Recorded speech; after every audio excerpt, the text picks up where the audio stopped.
همچنین سفر رسمی پرزیدنت جمهوری اسلامی ایران جناب دکتر حسن روحانی معین کرد و سعی و تلاش داشت تا این هدفها عملی کردند.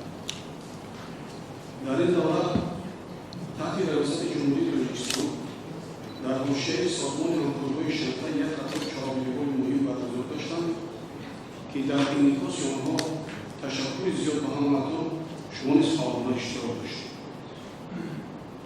در طول جلسه قرارگاه در سالن در دولت دو وزیر کارهای خارجی و رهبران 7 سازمان‌های بین‌المللی و منطقوی شرکت خواهند کرد. پایتخت کشور محبوب ما شهر دوشنبه این روزها به مبالغه و مرکز گیوسیاسی جهانی مبدل می‌گردد.